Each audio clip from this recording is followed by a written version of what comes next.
आता उदिता गौरव तशी ती लक्षात आहे ग, काही वर्षांपूर्वी बिहारची होती. आता गेली अनेक वर्ष ती इथे महाराष्ट्रात आहे, पुण्यात आहे. चांगलं मराठी बोलते बरं का, त्यामुळे तिला मराठी बोलायला लावा. पण तसे तिचे वडील बिहारच्या राजकारणात आहेत, MLA आहेत. राजकारणी माणसांची मुलं इतकी सिन्सिअर जनरली आम्ही पाहिलेली नाहीत. उदिता प्रचंड सिन्सिअर आहे. उदिता अतिशय सामान्य माणसासारखी, सामान्य विद्यार्थ्यांसारखी इथे वावरली. इतकी वर्ष आम्ही तिला पाहतोय. कुठलाही चाणक्यातला अतिशय, बरं तिच्या आधी बाकीची ओळख सांगते हां. तिची रँक 108 आणि हिस्ट्रीच ऑप्शनल सब्जेक्ट. तेही बहुधा सरांच्याकडे बघून सगळेजण हिस्ट्रीच घेतात बरं का. हिस्ट्री, पोल सायन्स, पबॅड, जॉग्रफी हे 4 ठरलेले आहेत, पण तिचा हिस्ट्री. MSc मायक्रोबायोलॉजी झालेलं आहे तिचं. तिचा सेकंड अटेम्प्टमध्ये तिला हे यश मिळालेलं आहे. तर मी सांगत होते की चाणक्य मंडल परिवारमध्ये विद्यार्थी, कार्यकर्ता, फॅकल्टी म्हणून उदितासुद्धा वावरलेली आहे. अनेक वर्ष गेली, अनेक वर्ष पाहतोय तिला. उदिताचं वैशिष्ट्य म्हणजे कुठलाही इंटरेस्टिंग उपक्रम सुरू झाला ना की ही लास्ट मिनिटला येते आणि ताई प्लीज प्लीज प्लीज मला.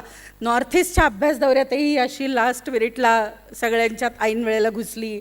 नंतर प्रत्येक गोष्टीत तिला इंटरेस्ट आहे, पण तिला बातमी लेट लागते, एवढंच फक्त. उदिता तुमच्याशी बोलेल आता. नमस्ते आदरणीय सर, ताई, यहाँ उपस्थित सभी गुरुजन, मेरे फ्रेंड्स, मेरे कलीग्स जो अभी आगे जाके बनेंगे, और जो यहाँ पे नहीं है, और पूरा चाणक्य मंडल परिवार. जैसे ताई ने बोला कि मुझे मराठी आती तो है, पर इतना मैं एक्सप्रेस नहीं कर पाती. तर मी तुम्हाला फक्त एक सॅम्पल देते की श्री राज ठाकरे साठी मी मराठी शिकले आणि मला मराठी बोलता येतं. आणि मला असं वाटतं की होपफुली त्यांनी माझं आत्ताचं सेंटेन्सेस ऐकूया. सॉरी, ठीक है. शुरुआत करने से पहले मैं ये आपको बताना चाहती हूँ कि ये जो पूरी जर्नी है, जैसे हमारे कुछ दोस्तों ने भी बोला कि वहाँ से यहाँ तक की आने की जर्नी देखने में कैसे एक लगता है एक बस जंप लिया और इधर आ जाते हैं, लेकिन वो कितनी लंबी जर्नी है और उसके पीछे कितने सारे लोग हैं जो बैक स्टेज में काम करते हैं. यहाँ पे आपको सिर्फ जो एक्टर है, जो फ्लैशी है, वो आके दिखता है, पर जो रियल एफर्ट्स जितने लोगों ने लिए हैं, हमारे पेरेंट्स, हमारे गुरुजन, हमारे दोस्त जिन्होंने हर पल हमें साथ दिया और बोला कि नहीं तुम कर सकते हो, उनको ये श्रेय जाता है. तो सबसे पहले मैं उन सबको एक प्रणाम अर्पित करना चाहूँगी. मैं हूँ पटना से, जैसा ताई ने आपको इंट्रोडक्शन दिया, पर पटना से ज़्यादा मेरा महाराष्ट्र से लगाव हो गया क्योंकि मैं यहाँ पे 10 सालों से हूँ. और मेरा जो मेन फेज़ था ग्रो अप होने का आफ्टर 10th स्टैंडर्ड, वो मैंने महाराष्ट्र में आके सीखा. और उसके बाद यहाँ का जो कल्चर था, since I am speaking as a representative of an Indian, okay, but still यहाँ पे आके जो मैंने देखा लोगों में जितनी सिंप्लिसिटी थी, वो इतना मेरे दिल को छू गई कि इतना बड़ा कुछ पाके भी. और सबसे बड़ा एग्जाम्पल तो सर थे कि हमारे छोटे छोटे क्वेश्चंस होते थे जो कोई सोचेगा ये क्या है, और हम सर के पास वैसे क्वेश्चंस लेके जाते थे. और सर ने कभी ऐसा नहीं हमें समझने दिया कि सर है और हम हैं. सर ने हमेशा एक समान दर्जे से हमसे बात की, और मुझे लगता है वो एक बहुत इम्पॉर्टेंट एलिमेंट था हमारे पर्सनल ग्रोथ के लिए. मैं यहाँ पे एक एग्जांपल देना चाहूँगी कि जब मेरा सर से पहली बार इंटरेक्शन हुआ था ऐसे पर्सनल 1-to-1, तो मेरे पास कोई ऐसे बड़े क्वेश्चंस नहीं थे. मेरे पास कैसे क्वेश्चंस थे, सर मुझे नींद बहुत आती है, मैं 8 से 10 घंटा सोती हूँ, मेरी पढ़ाई कैसी होगी. तो तब मुझे सर ने बताया था कि इट डजेंट मैटर कि तुम सोती कितना, what matters is when you are awake, what are you doing then. तो मैंने सोचा हाँ सर, मतलब ये क्वालिटी की बात है. क्योंकि बहुत बार स्टूडेंट्स पूछते हैं कि पढ़ाई कैसी करनी चाहिए, कितने घंटे बैठना चाहिए. तो मैं उन सब से बस यही बोलना चाहती हूँ कि हम सबका एक अलग अलग तरीका होता है. We are all unique, right. तो आप किसी को कॉपी मत कीजिए, आप किसी ने कैसे पढ़ाई की है उसको फॉलो मत कीजिए, आप अपना तरीका ढूंढिए. बस व्हाट मैटर्स इज़ कि आप कितनी सिंसेरिटी से वो काम करती है. और वो सर ने सिखाया 100% देना किसी भी एफर्ट्स में. उसके बाद आप चाहे जीते या हारे, इट डजेंट मैटर. और अभी आप लोग को पता ही होगा कि ये UPSC जो है ये एक पूरी जर्नी होती है. जब मुझे बहुत ऐसा लगता था, मतलब ऐसा नहीं है कि हम थ्रू आउट इंस्पायर्ड रहते, कभी कभी बहुत लो भी फील होता है, कभी कभी लगता है कि नहीं मे बी कुछ और करना चाहिए था क्या, ऐसे क्वेश्चंस आते हैं जब हम खुद पे डाउट करते हैं। और ऐसे समय पे सर ने बहुत मोटिवेट किया, स्पेशली जब ऐसा होता था कि मुझे सबसे अच्छा सर के लेक्चर्स कब लगते थे, जब सर कुछ चैलेंजिंग बोलते थे कि मैंने अपने ज़िले में ऐसा काम किया, ये चैलेंज लिया, इसको पूरा किया। और सर का एक पर्टिकुलर वर्ड मुझे याद है, खंडखणित, वो मुझे इतना अच्छा लगता था, मुझे वो सुन के ऐसा लगता कि नहीं मुझे भी सर के जैसा काम करना है, मुझे भी सबसे टक्कर लेनी है। तो दोज वर द मोमेंट्स जब it use to be like a sine wave, नीचे से ऊपर ऐसे आना। और फिर मेरे मॉम डैड जो मुझसे इतना दूर थे शुरू से ही, मैं आपको बताना चाहूँगी कि मैं 6 इयर्स से, जब मैं फर्स्ट स्टैंडर्ड में थी तब से मैं हॉस्टल में थी।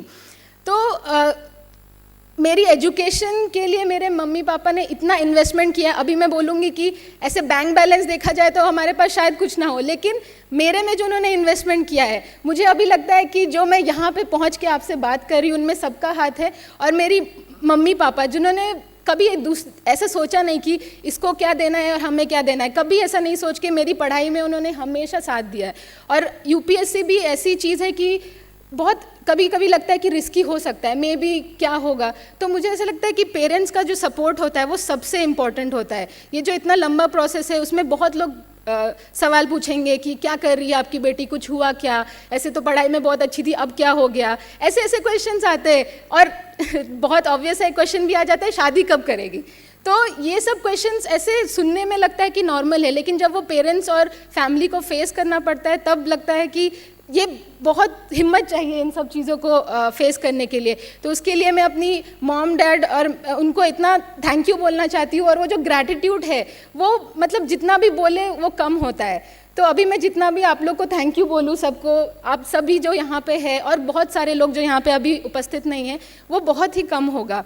तो ऐसा जब मेरे को लो फील होता था मैं अपनी मम्मी से बोलती थी कि मम्मी इतने दिनों बाद अभी क्या होगा, इतना टाइम लग गया है। तो मॉम बोलती थी कि तुम ये मत सोचो कि कितना टाइम लग रहा है, तुम बस ये सोचो कि ये जो प्रोसेस है उसके बाद जब तुम इससे बाहर निकलती हो, तुम जब उससे निखर के बाहर आती हो तो उसका जो ग्लो रहता है तुम्हारे चेहरे पे वो एकदम अलग होता है। और वो सिर्फ जो इस प्रोसेस के थ्रू गया है सिर्फ वही फील कर सकता है।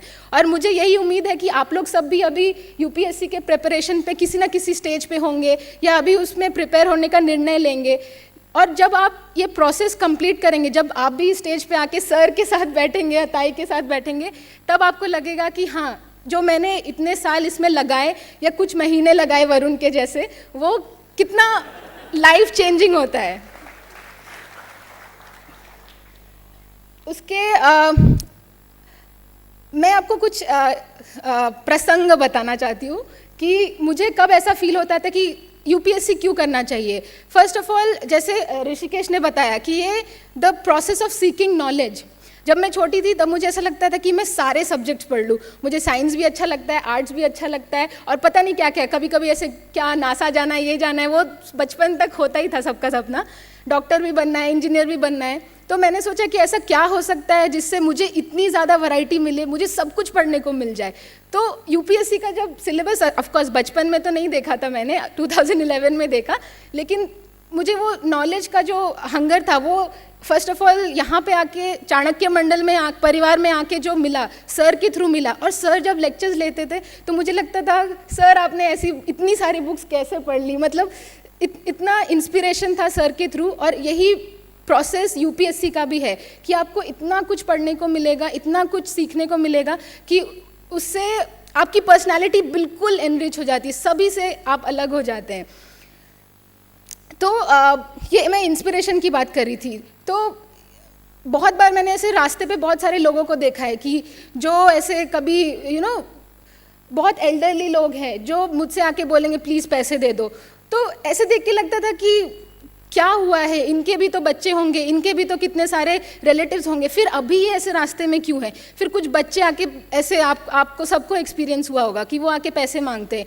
फिर कुछ ऐसे छोटे बच्चे जिनको अभी स्कूल में होना चाहिए, सुनने में आप सबको शायद बहुत ही कॉमन लगे, लेकिन जब आप उनकी आंखों में देखते तब आपको लगता है कि ठीक है आज मैं इसको 10 रुपये दे दूँगी, आज मैं इसको खाना दे दूँगी, but in the long term मैं इसके लिए क्या कर सकती हूँ।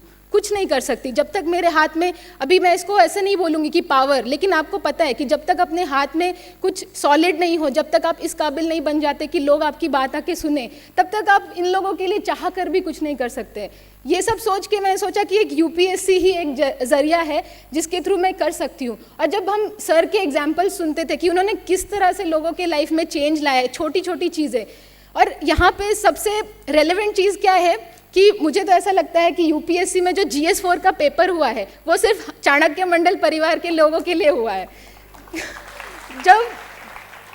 जब ये GS4 एथिक्स एंड इंटेग्रिटी, जब ये पेपर इंट्रोड्यूस हुआ था तब सर ने एक बात बोली थी कि आपको तो अभी कोई बुक्स पढ़ने की ज़रूरत नहीं है, क्योंकि हम ये सब प्रिपेयर ही करते आ रहे हैं। मतलब चाणक्य मंडल परिवार का जो फाउंडेशन है, जो प्रिंसिपल्स है, वो ही सब एथिक्स एंड इंटेग्रिटी पे बेस्ड है। और ये सब बोलने वाली बातें नहीं है, लेकिन फ्रॉम डिसिप्लिन, पूर्णा ताई जो डिसिप्लिन से पूरा चाणक्य मंडल परिवार चलाती है, that is an example of women empowerment. मैं नहीं बोलूँगी, मतलब ताई इतने एफिशिएंसी से और इतने स्ट्रिक्टनेस से चलाती है, मुझे भी उनसे बहुत डर लगता है कभी कभी तो उन सबको, मतलब हमारे आंखों के सामने इतने बड़े लोग हैं, और जब सब बोलते हैं कि रोल मॉडल क्या होता है तुम्हारा, तो ऐसे कोई बुक्स में पढ़े हुए लोग हमारे रोल मॉडल्स नहीं बन सकते, क्योंकि उनको हमने रोज़ की ज़िंदगी में नहीं देखा है। रोल मॉडल्स ऐसे सर और ताई जैसे होते हैं जो जिनको हम छोटी छोटी बातों में देखते हैं, और तब हमें समझ में आता है कि सबकी कमज़ोरियाँ और सबकी स्ट्रेंथ्स देख के हमें समझ में आता है कि in spite of everything sir जो है वो क्या है।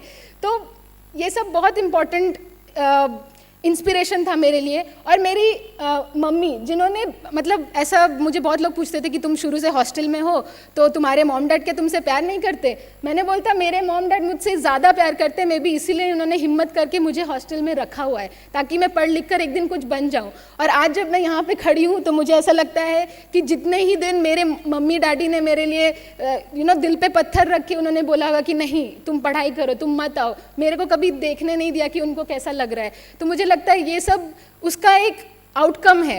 ये जो सब अभी मिला है, यहाँ पे आके आपसे बोलने का मौका मिला है, ये सब उनके ही इनपुट्स थे और बहुत जनों के इनपुट्स थे। बीच बीच में मैं आपको यहाँ पे कुछ बताना चाहती हूँ कि जब मैं डीमोटिवेट हो जाती थी तो मैं कुछ ऐसी टिपिकल चीज़ें देखती थी या कुछ टिपिकल चीज़ें सुनती थी जिससे मुझे बहुत इंस्पिरेशन मिलता था। उसमें से एक था, आप सोचेंगे कि I am very greedy, but जब भी मुझे ऐसा लगता था मुझे नहीं अभी अच्छा नहीं लग रहा, मैं सर के पास जाती थी, मैं सर को बोलती थी सर प्लीज़ मुझसे 5 मिनट बात कीजिए। और कुछ मतलब एक्सपेक्टेशंस तो यही थी कि सर के मुँह से कुछ ऐसा सुनने को मिले कि पूरा खून खौल उठे। और सर ने कभी, सर को इतने ईजिली अवेलेबल होते थे सर, इंस्पाइट ऑफ उनका कितना बिजी शेड्यूल होता था। मैं सर को बोलती थी सर मैं आऊँ, सर बोलते या कम। और जो सिंप्लिसिटी और मतलब मुझे अभी उनकी आवाज़ ऐसे सुनाई दे रही है और उनके बोल सुनाई दे रहे हैं कि या कम एंड मीट मी। और मैं सर के पास जाती थी और सर बोलते थे कि उदिता तुम सोचो ना सोचो, कुछ करो ना करो, लेकिन आई एम कन्विंस्ड। और मुझे ऐसा लगता था कि बाप रे, इतने बड़े इंसान मुझे बोल रहे कि आई एम कन्विंस्ड, तो कुछ तो बात होगी मुझ में, तो मैं कुछ करके दिखाती हूँ सर को। और इसके अलावा भी सर से जो इंटरेक्शन था उसकी वजह से मुझे बहुत इंस्पिरेशन मिलता था। और मेरी मॉम ने भी एक बार मुझे ये लिख के दिया था कि एक फार्मूला दिया था 4 Ds एंड 2 Fs। तो वो 4 Ds क्या थे? Determination, devotion, dedication and discipline. और दूसरा था most important, faith in my self and faith in God. Because ये जो पूरे प्रोसेस में है उसमें फेथ बहुत इंपॉर्टेंट है। जैसा मैंने आपको बताया कि खुद पे भरोसा करना बहुत इंपॉर्टेंट है। और इसके अलावा भी कुछ ऐसे आपके लाइफ में स्टेजेस आएंगे जब आपको डिफ़िकल्ट चॉइसेस करने पड़ेंगे, कि कुछ पाने के लिए कुछ खोना भी पड़ता है। तो मैं बस आपको 2 चीज़ें बताना चाहती हूँ कि जब मेरा BSc के बाद MSc में सिलेक्शन हुआ था तो काफ़ी अच्छे कॉलेजेस में हो गया था, पर मुझे यहाँ पे रह के UPSC की प्रिपरेशन करनी थी। तो मैंने सोचा कि क्या करूँ, छोड़ दूँ। मैंने अपनी मैम को बताया, जो मेरी कॉलेज की मैम थी, उन्होंने बोला उदिता ऐसे मत करो, तुम्हें पता है तुम कितना बड़ा रिस्क ले रही हो। मैंने सोचा कि चलो लेके देखते हैं। उसके बाद भी जब MSc के बाद मैंने PhD की एग्ज़ाम दी थी, उसमें एडमिशन हुआ था, तब मैंने सोचा कि क्या करूँ, अभी थोड़ा डाइसी तो है, लेकिन हिम्मत लेके उस टाइम मैंने चूज़ किया UPSC को। और at the end of it I am happy कि हो गया सिलेक्शन, लेकिन अगर नहीं भी होता तो जैसे मैंने आपको बताया वो जो प्रोसेस था उसका मुझे बहुत फ़ायदा मिलता। पढ़ाई का जो प्रोसेस था, मैंने आपको पहले ही बताया कि सबका अपना अपना तरीका होता है, लेकिन मैंने चाणक्य मंडल परिवार में 2009 में प्रिपरेटरी कोर्स किया था। तब मैं मतलब मुझे इतनी तब मराठी भी नहीं समझ में आती थी, तो मैं थोड़ा थोड़ा समझ लेती थी, लेकिन सर को मैं जब भी क्वेश्चन पूछूं सर मुझे बोलते थे ये सुदिता, तो मुझे ऐसा लगता अरे वाह सर ने मुझे क्वेश्चन पूछने का मौका दिया। उसके बाद मैंने 2011 में कॉम्प्रिहेंसिव कोर्स तो ज्वाइन किया, लेकिन सच में जो पढ़ाई शुरू की वो थी ऐसे पढ़ाई किसी एक मोमेंट पे शुरू नहीं होती, सच बात है, लेकिन वो जो कॉन्शियसली बुक खोल के अभी ठीक है कुछ तो सिलेबस का पढ़ना पड़ेगा, वो 2012 में जब अभ्यास महोत्सव हुआ उसके बाद से एकदम सडन हाँ ओके अभी करना है, क्योंकि वो जो पूरा रूटीन रहता था अभ्यास महोत्सव का, सुबह से उठ के दोपहर का लंच, शाम तक हम लेक्चर सुनते थे, तो वो पूरा एक इतना इंस्पायरिंग फेज़ होता है कि आई थिंक बहुत लोग ऐसे उसके बाद से बहुत पढ़ाई करना शुरू कर देते हैं, बट दैट डजंट मीन कि आप अभी से पढ़ाई नहीं करें, ठीक है, no wrong advices over here.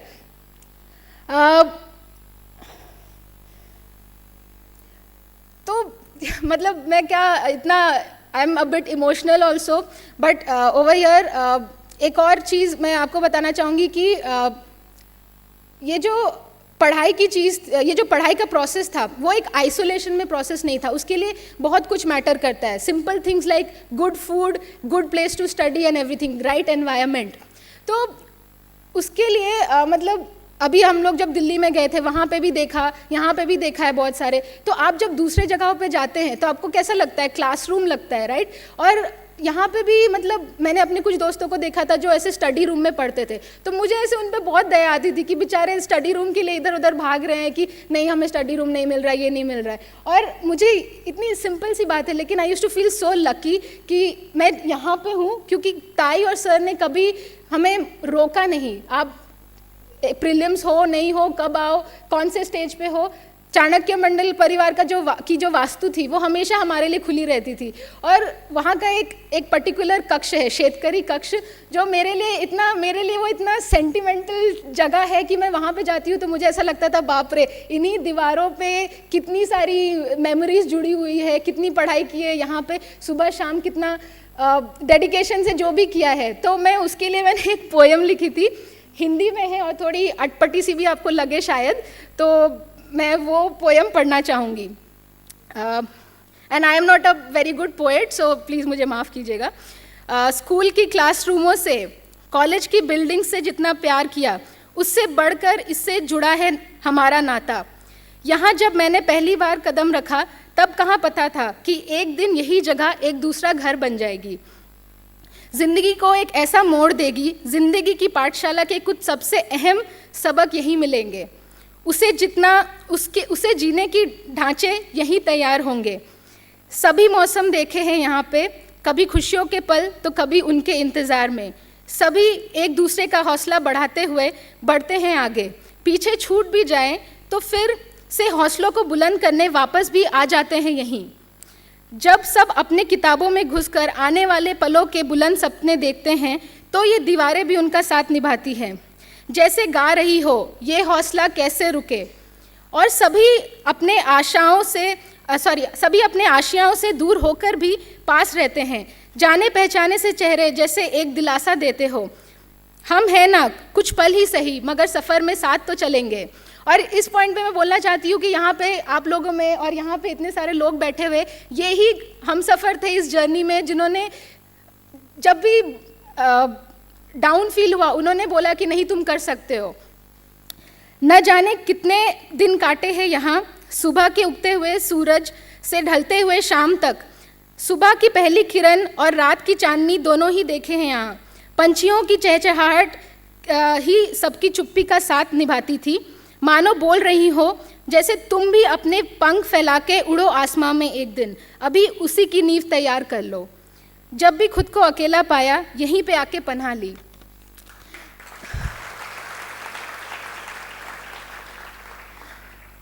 तो at the end of it मैं आपसे बस यही बोलना चाहूँगी कि ये जो पूरा प्रोसेस है इसमें इंटेलेक्चुअल इनपुट्स जितने लगते हैं मुझे लगता है उतना इमोशनल सपोर्ट भी सबका लगता है।